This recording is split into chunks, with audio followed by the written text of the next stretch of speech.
오늘 말씀은 민수기 19장 1절부터 10절입니다. 여호와께서 모세와 아론에게 말씀하여 이르시되 여호와께서 명령하시는 법의 율례를 이제 이르노니 이스라엘 자손에게 일러서 온전하여 흠이 없고 아직 멍에 매지 아니한 붉은 암송아지를 내게로 끌어오게 하고 너는 그것을 제사장 엘르아살에게 줄 것이요 그는 그것을 진영 밖으로 끌어내어서 자기 목전에서 잡게 할 것이며 제사장 엘르아살은 손가락에 그 피를 찍고 그 피를 회막 앞을 향하여 7번 뿌리고 그 암소를 자기 목전에서 불사르게 하되 그 가죽과 고기와 피와 똥을 불사르게 하고 동시에 제사장은 백향목과 우슬초와 홍색 실을 가져다가 암송아지를 사르는 불 가운데 던질 것이며 제사장은 자기 옷을 빨고 물로 몸을 씻은 후에 진영에 들어갈 것이라.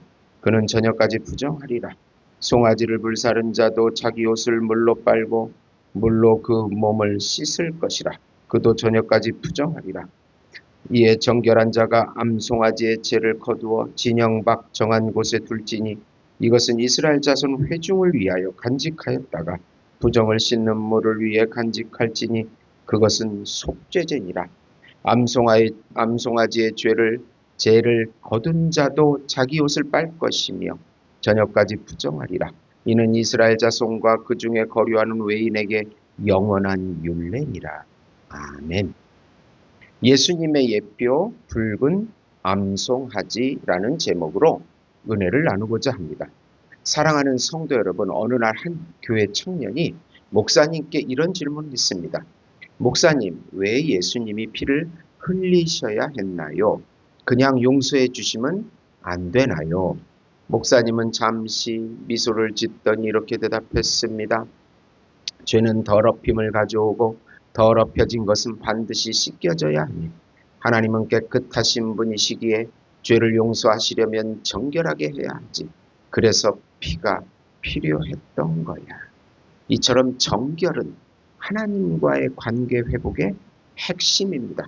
민수기 19장은 이스라엘 백성이 죄와 부정에서 정결케 되는 방법을 보여줍니다. 그리고 이 사건은 단순한 정결 예식이 아니라 장차 오실 예수 그리스도의 속죄 사역을 예표하는 놀라운 그림자입니다. 오늘 말씀의 핵심은 예수님의 십자가의 죽음과 그 피로 하나님의 생명과 거룩을 누리게 된다는 것입니다. 우선 수많은 죄악과 부정을 거룩케 하는 붉은 암송아지의 실체는 바로 예수님이십니다. 오늘 말씀은 가네스바나의 사건과 고라 일당의 반역으로 인해 수많은 죽은 시체들을 접해야 하는 상황에서 정결케 하는 방법을 제시해 줍니다. 시체는 죄로 인한 사망의 열매이기 때문입니다. 그래서 시체를 만진 자들은 정결케 하는 붉은 암송아지의 제물을 만드는 방법을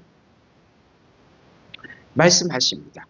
온전하고 흠이 없는 아직 멍에를 매지 아니하는 붉은 암송아지를 제사장이 진 밖에서 잡습니다. 그리고 제사장은 그 손가락에 그 피를 찍어서 회막 앞에 7번 뿌립니다. 7번은 완전한 속죄의 성취를 의미합니다.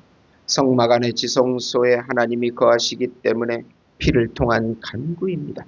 피는 생명이기에 상징적으로 죽음의 부정에서 생명의 거룩으로 인도해달라는 간구입니다.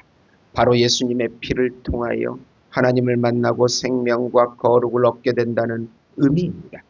하나님을 만나는 방법은 유불선에서 말하는 자기의 선행과 공로가 아닙니다. 오직 구세주 예수님의 피의 공로로만 하나님을 만나고 화해할 수 있고 은혜를 누리게 됩니다. 본문은 이렇게 시작합니다. 여호와께서 모세와 아론에게 말씀하여 이르시되 흠없고 티 없고 아직 멍에를 매지 아니한 붉은 암송아지를 끌어오게 하라. 여기서 하나님은 매우 구체적인 조건을 제시합니다. 붉은 암송아지입니다. 피와 속죄를 상징합니다. 흠없고 티 없는 암송아지입니다. 죄가 없는 완전한 존재입니다. 멍에를 매지 않은 송아지입니다. 아직 세상과 속박되지 않는 순전함을 상징합니다. 이 모든 조건은 장차 오실 예수 그리스도를 가리킵니다.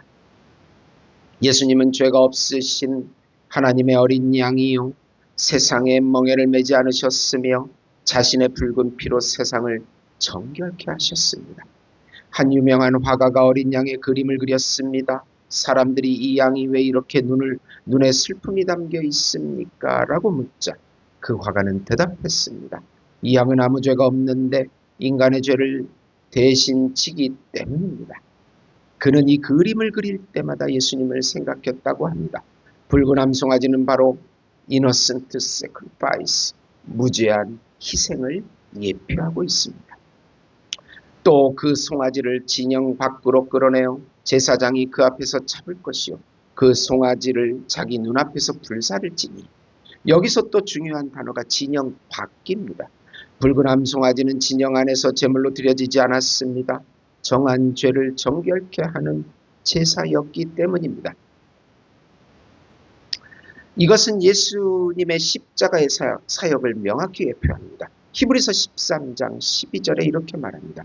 그러므로 예수도 자기 피로써 백성을 거룩하게 하려고 성문 밖에서 고난을 받으셨느니라.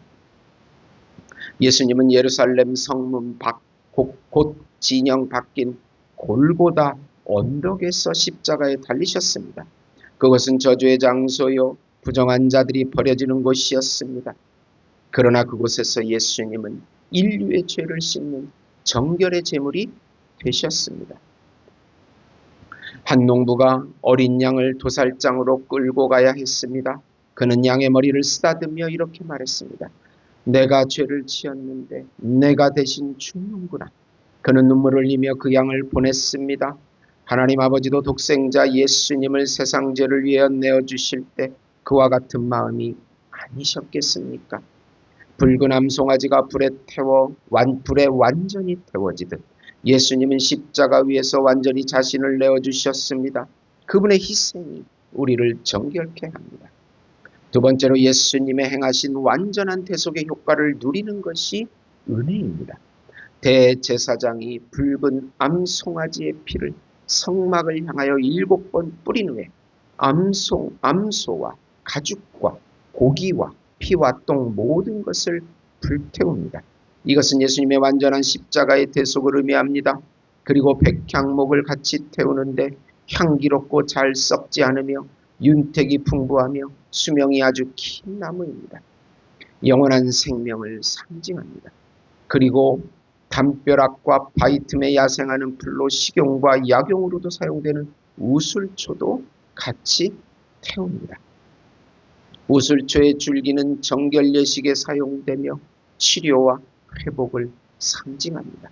마지막으로 홍색실을 넣어 태우는데 우리들의 속죄를 위해 죽으신 예수 그리스도의 보혈을 상징합니다. 결국 이 세 가지를 암송아지와 함께 불사른 것은 그리스도의 완전한 대속사역과 그 영원한 효력을 예표해 준다고 볼 수 있습니다. 예수 안에 생명과 치료와 대속이 있습니다. 다른 사람들을 따라다니지 말고 예수 이름으로 치유와 회복의 은혜를 누리시기 바랍니다. 그 다음에 또 제사장은 백향목과 우술초와 홍색실을 가져다가 송아지를 사르는 불 가운데 던질 것이며 그의 죄를 모아 진 밖에 정결한 곳에 두라. 이스라엘 자손의 회중을 위하여 간직하였다가 부정을 씻는 물을 만들지니. 붉은 암송아지의 죄는 단순한 제물의 흔적이 아닙니다. 그 죄는 정결케 하는 물을 만드는데 사용되었습니다. 누구든지 시체를 만졌거나 부정해진 자는 그 물로 자신을 씻어야 다시 정결하게 될 수 있습니다. 이 정결의 물은 바로 성령을 통한 예수 그리스도의 피의 효력을 상징합니다. 요한복음 19장 34절을 보면 예수님이 십자가에 죽으실 때 피와 물이 함께 흘러나왔습니다. 피는 속죄를, 물은 정결을 의미합니다. 즉 예수님의 희생으로 우리는 단지 용서받은 것에 그치지 않고 완전히 새롭게 정결한 존재로 변화된 것입니다. 어린아이가 흙탕물에 넘어져 옷이 온통 더러워졌습니다. 아이는 울면서 말했습니다. 엄마, 이거 안 지워질 거야. 그러나 엄마는 미소 지으며 말했습니다. 괜찮아. 내가 깨끗하게 해줄게. 그 옷은 다시 새 옷처럼 깨끗해졌습니다. 우리의 죄도 마찬가지입니다. 우리가 아무리 깊은 죄 속에 있어도 예수님의 피는 우리를 완전히 씻어내는 능력이 있습니다. 붉은 암송아지는 머리부터 내장, 피, 가죽까지 모두 불태워졌습니다. 이 불사름과 죄의 상징은 바로 완전한 속죄를 말합니다. 전적인 헌신과 완전한 속죄를 의미합니다. 예수님께서 십자가 위에서 자신의 모든 것을 내어주셨습니다. 히브리서 10장 10절에 이 뜻을 따라 예수 그리스도의 몸을 단번에 들이심으로 우리가 거룩함을 얻었느니라. 붉은 암송아지의 죄는 여러 번 사용되었지만 예수님의 희생은 단 한 번으로 충분했습니다. 왜냐하면 그분은 완전하신 하나님의 아들이셨기 때문입니다. 한 목사님이 신앙 상담 중 한 교인에게 물었습니다. 당신은 예수님의 피가 당신의 죄를 모두 씻을 수 있다고 믿습니까? 그가 대답했습니다. 거의요. 대부분이요. 목사님 말했습니다. 거의 믿는 건 믿는 게 아닙니다. 예수님의 피는 완전합니다. 그 순간 그 교인은 눈물을 흘리며 진정한 자유를 경험했습니다. 사랑하는 여러분, 예수님의 피는 99%의 속죄가 아니라 100% 완전한 속죄입니다. 붉은 암송아지의 죄가 죄를 정결케 하듯 그리스도의 십자가는 우리를 완전히 새롭게 만듭니다. 마지막 세 번째로 영문 밖에서 죽으신 십자가의 피로 우리는 칭의와 성화의 삶을 살게 됩니다. 암송아지의 죄와 흐르는 물을 섞어서 잿물을 만듭니다. 이것은 부정을 깨끗하게 하는 물, 매니다. 부정을 씻는 물입니다. 즉 속죄죄라고 하나님이 말씀하십니다. 9절입니다. 이 물을 모든 이스라엘 자손과 외인들에게 사용되는 영원한 규례로 정하십니다. 우리가 예수님의 완전한 죽음으로 인하여 그 의를 전가받음으로 생명과 거룩을 얻게 됩니다. 칭의와 거룩의 삶을 살게 해 주신다는 약속입니다. 예수 이름을 불러야 되는 이유입니다. 민수기 19장의 붉은 암송아지는 단순한 제사가 아니라 장차 오실 예수 그리스도의 모형입니다. 붉은 암송아지 예수 그리스도, 흠없고 티 없습니다. 죄 없는 하나님의 아들을 말합니다. 붉은색은 보혈을 상징합니다. 멍에를 매지 않으면 세상의 죄와 무관하십니다. 진영 밖의 불사름은 성문 밖에서 십자가를 지신 것입니다. 죄로 정결의 물을 만드는 피와 성령으로 정결케 하십니다. 우리는 매일 세상 속에서 죄와 부정에 물들 수밖에 없습니다. 그러나 예수님의 보혈의 능력은 여전히 우리를 깨끗게 하십니다. 그 피는 2000년 전에 흘렸지만 오늘도 살아 역사하십니다. 한 노신사가 세례를 받기 전 목사님에게 말했습니다. 목사님, 제 인생은 너무 더러워서 씻기 힘듭니다. 목사님은 조용히 말했습니다. 그렇다면 다행입니다. 예수님의 피는 깨끗한 사람을 위해서가 아니라 더러운 사람을 흘리셨거든요. 그는 눈물을 흘리며 세례를 받고 이렇게 고백했습니다.